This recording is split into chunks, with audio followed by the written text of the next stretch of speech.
మంత్రి లోకేష్ సవాల్ను వైసీపీ మహిళా నేతలు స్వీకరించారు. డిఎస్సీ అక్రమాల అంశంపై బహిరంగ చర్చకు తాము సిద్ధమని ప్రకటించారు. తాడేపల్లిలోని భారతమాత విగ్రహం వద్దకు చేరుకున్న లక్ష్మీ పార్వతి, శ్యామల, నాగమల్లేశ్వరి తదితరులు మంత్రి నారా లోకేష్ కు సవాల్ విసిరారు. లోకేష్ స్థాయికి జగన్ అవసరం లేదని, తమతో చర్చించే ధైర్యం ఉందా అని ప్రశ్నించారు. లోకేష్ కోసం భారతమాత విగ్రహం దగ్గరే వేచి ఉంటామని తెలిపారు.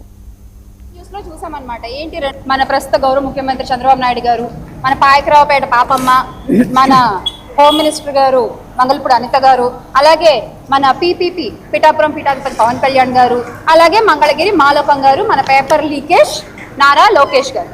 అసలు ఏంటో వీళ్ళ గురించి వీళ్ళు ఏమనుకుంటారు అర్థం కాదు. కానీ ఇందాక మేము ఆఫీస్లో కూర్చుని టీవీ చూస్తుంటే బ్రేకింగ్ న్యూస్లో చూసామన్నమాట. ఏంటి 200 మీటర్ల దూరంలో ఉన్నాము, అసలు సవాల్ విసురుతున్నాం వైఎస్ జగన్మోహన్ రెడ్డి గారికి.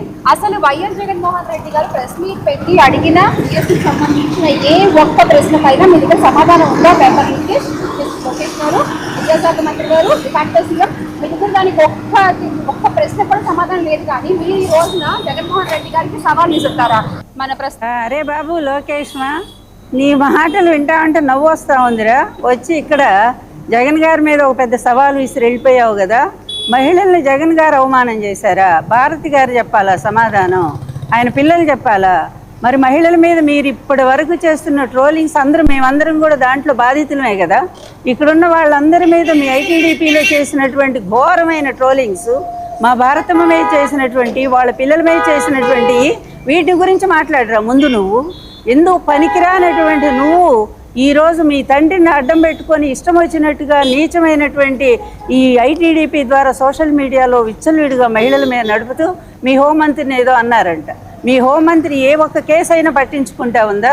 మహిళల మీద ఇన్ని అత్యాచారాలు, ఇన్ని అన్యాయాలు రాష్ట్రంలో ఎప్పుడూ జరగనంత ఘోరంగా నిమిషానికి ఒక రేపు జరుగుతూ ఉందే.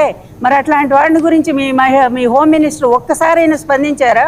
దోషుల్ని శిక్షించారా? మీరా నీతులు చెప్పేది జగన్మోహన్ రెడ్డి గారికి? అలాగే నిన్నగాక మొన్న డిఎస్సీ గురించి ఏం మాట్లాడుతున్నావు నువ్వు? సిద్ధంగా ఉన్నానని చెప్పావు కదా. మేము వచ్చాం కదా, మహిళలు వచ్చాం, మా నాయకుడు అక్కర్లా. ఈ రోజు మేమందరం ఉన్నాము, మేము సమాధానం చెప్తాం రా. రేపు చాతగాని ఒక మంత్రిగా మిగిలిపోయింది కాకుండా నిసిగ్గుగా ఈడుకొచ్చి కాలువలకి, అసలు కాలువలు ఓపెన్ చేయడానికి నువ్వు ఎందుకు వచ్చావు? నీకు ఏ శాఖ? సరే మేము ఇక్కడికి వచ్చి చూసాము, సవాల్ విసిరాడు కదా, మరి అంత దమ్మున్న నాయకుడు కదా సవాల్ విసిరాడని మేము వస్తే పారిపోయావు. సో పారిపోయే దానికి నువ్వు ఎందుకు సవాల్ విసిరావు? లేదు నీకు నిజంగా అంతగా జగన్మోహన్ రెడ్డి గారి కోసం మాట్లాడతానంటే రండి, ఓపెన్ చేస్తాం, డోర్లు ఓపెన్ చేస్తాం. మీలాగా భయపడే తరం కాదు మాది. కరకట్టకి దగ్గరలోనే ఉన్నాం, 200 మీటర్లో. అరే అప్లోడ్ చేసినాడికి ఫస్ట్ ర్యాంక్ ఎందుకు వచ్చిందయ్యా అంటే సమాధానం చెప్పు. చాతగాని ఒక మంత్రిగా మిగిలిపోయింది కాకుండా